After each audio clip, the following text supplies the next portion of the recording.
Good morning प्यारे बच्चों। क्या हाल चाल? आशा करता हूँ आप लोग बहुत अच्छे होंगे। तो मेरे बच्चों, आज का जो हमारा क्वेश्चन है बहुत ही मोस्ट इम्पॉर्टेंट क्वेश्चन है। तो आप लोग इस क्वेश्चन को जरा भी स्किप ना करें, अन्यथा आप लोग को कुछ भी समझ में नहीं आएगा। तो मेरे बच्चों, आज का जो हमारा क्वेश्चन है कुछ इस प्रकार है कि अर्ध आयु काल किसे कहते हैं?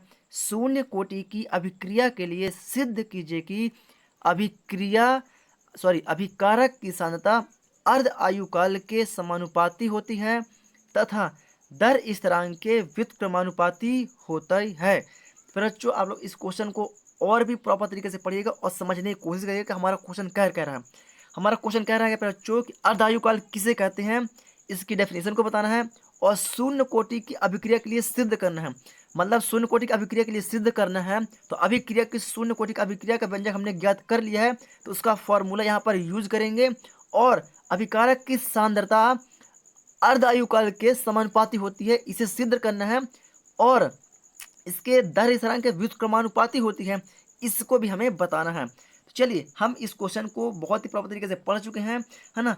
तो क्वेश्चन हमारा क्या कर रहा है, और जो हमारा ये अथवा में बता रहा है कि सिद्ध कीजिए कि T1/2 A0/2 के बच्चों, ये हमारे क्वेश्चन का क्या होता है, ये इस क्वेश्चन का आंसर होता है और आंसर को ही रख के पूछ लेता है सिद्ध कीजिए कि। तो अगर आप लोग को व्यंजक पता होगा, उसका आंसर पता होगा, तो आप प्रॉपर तरीके से इसे कर पाएंगे। बच्चों, आशा करता हूं आप लोग क्वेश्चन को बहुत ही प्रॉपर तरीके से समझ चुके हैं। अब बात करते हैं अर्ध आयु काल किसे कहते हैं। तो बच्चों, हम डालेंगे हेडिंग अर्ध आयु काल।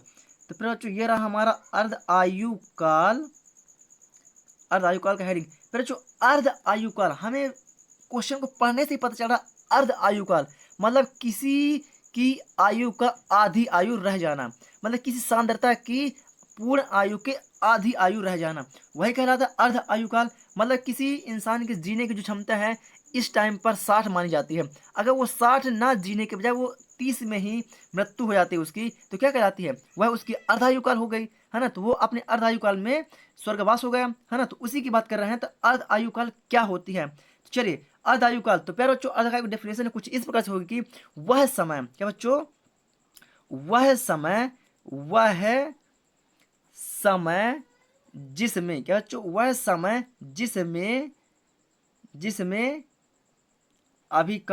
जिसमें अभिकारक की सांद्रता सांद्रता अपनी मूल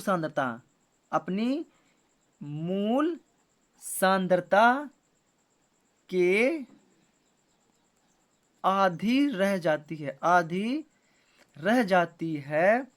वह क्या कहलाती है, वह अर्ध आयु काल, वह अर्ध आयु काल कहलाता है। क्या बच्चों, वह अर्ध आयु काल कहलाता है। बच्चों, क्या है, वह समय जिसमें अभिकारक की सांद्रता, मतलब अभिकारक की सांद्रता पूर्ण है और अपनी पूर्ण सांद्रता के मूल सांद्रता क्या हो जाती है, आधी रह जाती है, मतलब अपनी पूरी सांद्रता के आधी रह जाती है। तो जब उसने अपनी आधी ही जिंदगी को जिया तो वह उसकी क्या कहलाएगी, वह उसकी अर्धायु काल कहलाएगी। मानव की एज 60 मानी जाती है, क्या 60%, और 60% को 30% ही अगर वो जी के मृत्यु को प्राप्त कर लेता है तो उसकी जो आयु क्या क्या मानी जाएगी, अर्धायु काल मानी जाएगी। तो बस उसी की बात कर रहे हैं कि वह समय जिसमें अभिकारक की सांद्रता अपनी मूल सांद्रता के आधी रह जाती है, वह अर्धायु काल कहलाती है। तो आशा करते हैं बच्चों आप लोग इसे बहुत ही प्रॉपर तरीके से समझ चुके हैं, है ना। अब बात करते हैं शून्य कोटि की अभिक्रिया के लिए सिद्ध करना है ना। तो शून्य कोटि के लिए सिद्ध करना है, तो यहाँ हेडिंग डालेंगे पर बच्चों शून्य कोटि की अभिक्रिया, शून्य कोटि की अभिक्रिया के लिए, शून्य कोटि की अभिक्रिया के लिए। तो बच्चों, हमने शून्य कोटि की अभिक्रिया का व्यंजक बहुत ही प्रॉपर तरीके से पढ़ चुके हैं। अगर आप लोगों ने नहीं पढ़ा है तो आप लोग इस वीडियो के डिस्क्रिप्शन बॉक्स में जाइए, आप लोग को वहाँ शून्य कोटि की अभिक्रिया का व्यंजक मिल जाएगा और उसे आप लोग प्रॉपर तरीके से पढ़ पाएंगे। तो फिर बच्चों, हमने शून्य कोटि की अभिक्रिया का व्यंजक हमने ज्ञात किया है कि k बराबर 1/t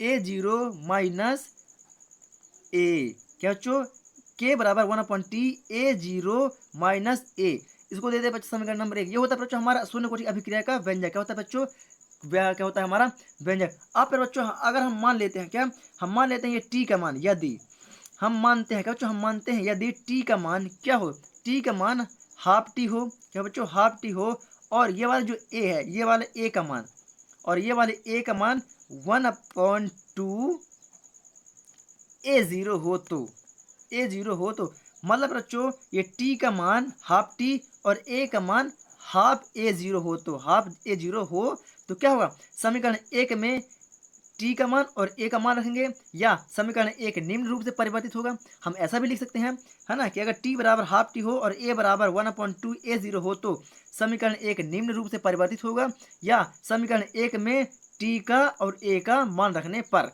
है ना। तो वो हमारे ऊपर डिपेंड करता है कि हमें कैसे लिखना है।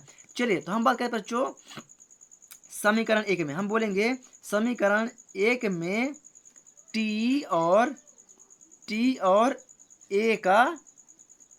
ए का मान रखने पर, ए का मान रखने पर। चलिए बच्चों हम मान रखने की कोशिश कर रहे हैं, है ना। आप लोग पूरा कॉन्सेंट्रेट के साथ बैठिएगा तो ही आप लोग को समझ में आएगा, है ना। नहीं आप लोग को बिल्कुल भी समझ में कुछ भी नहीं आने वाला, वो सब आपके सर के ऊपर से चला जाएगा। तो चलिए हम बात करते हैं अपने व्यंजक की ओर। तो हमारा समीकरण नंबर एक ये है, समीकरण एक में टी का मान क्या दिया हुआ है, ये दिया हुआ है। तो क्या हो जाएगा बच्चों, के बराबर 1/टी का मान क्या है, हाफ टी, 1/टी। A0 है तो A0 माइनस ए का मान क्या होता है बच्चों, ये रहा हमारा 1/2 A0, 1/2 A0। तो आशा करते हैं बच्चों आप लोग इसे बहुत ही प्रॉपर तरीके से समझ चुके होंगे। अगर आप लोग इतना समझ गए हैं तो आगे भी पूरी तरह से आप लोग समझ पाएंगे, है ना। अगर आप लोग इतना नहीं समझे तो वीडियो को पुनः स्टार्टिंग से देख लीजिएगा, तो आप लोग को प्रॉपर तरीके से समझ में आ जाएगा। चलिए हम बात करते हैं अपने व्यंजक की ओर। तो फिर बच्चों क्या हो जाएगा हमारा, ये जो टी 1/2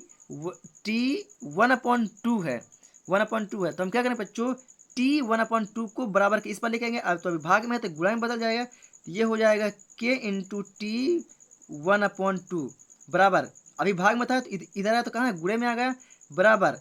अब क्या कहते हैं बच्चों, ये 1/2 है तो 1/2 क्या, 1/2, सॉरी बच्चों अभी नहीं, है ना, अभी तो पूरा सेम सेम चलेगा। A0 सॉरी A0 तो A0 माइनस 1/2 और A0, है ना। कोई दिक्कत बच्चों, कोई दिक्कत नहीं, है ना।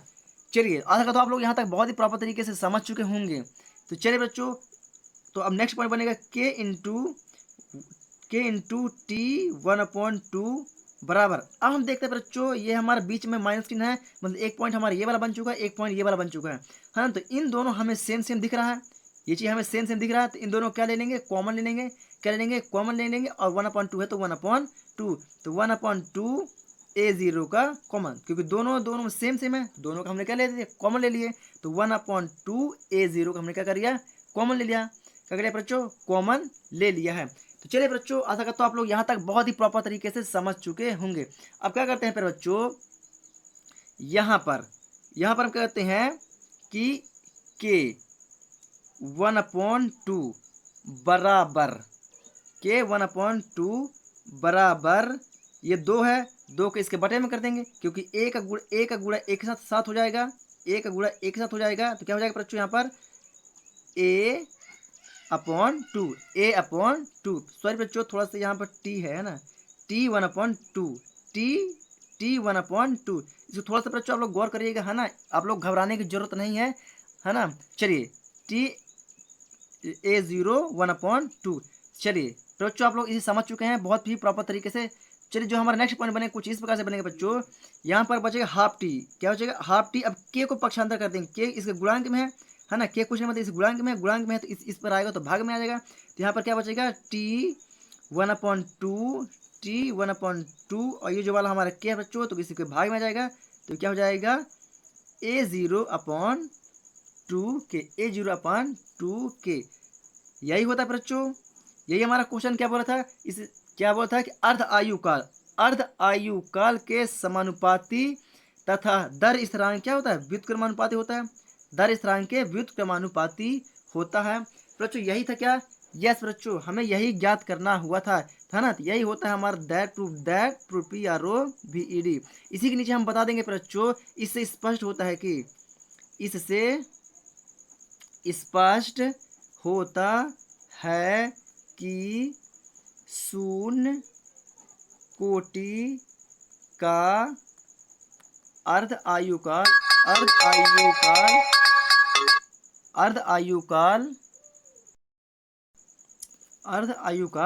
शून्य कोटि का अर्ध आयु काल उसके सांद्रता के अर्ध आयु काल उसके सांद्रता के समानुपाती होता है तथा दर स्थिरांक के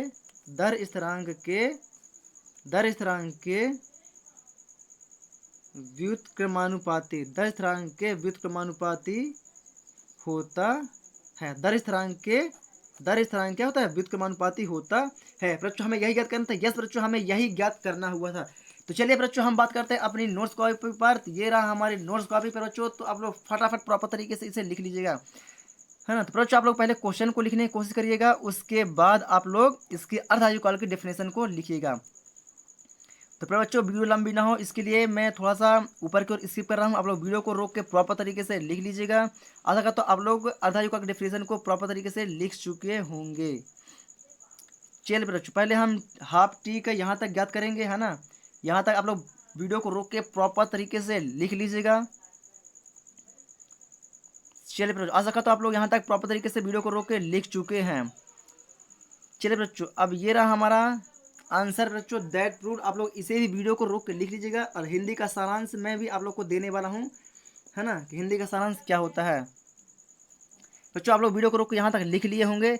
चलिए अब जो हमने हिंदी में लिखा हुआ है इसका सारांश, तो ये रहा बच्चों हमारा हिंदी वाला सारांश। तो बच्चों आप लोग वीडियो को रोक के इसे भी प्रॉपर तरीके से लिख सकते, इसे भी लिख लीजिएगा। इससे स्पष्ट होता है कि शून्य कोटि का अर्ध आयु काल उसके सांद्रता के समानुपाती होता है तथा दर स्थिरांक के व्युत्क्रमानुपाती होता है। तो चलिए बच्चों आशा करता हूँ आप लोग इसे बहुत ही प्रॉपर तरीके से समझ गए होंगे और इसे लिख लिए हैं। तो बच्चों अगर आप लोग हमारे चैनल पर नए हैं तो चैनल को सब्सक्राइब करें और बेल आइकन को जरूर दबाएं ताकि आने वाली हर एक वीडियो की नोटिफिकेशन आप लोग को मिलती रहे। चलिए बच्चों हम मिलेंगे आप लोग को एक न्यू वीडियो के साथ, तब तक के लिए जय हिंद।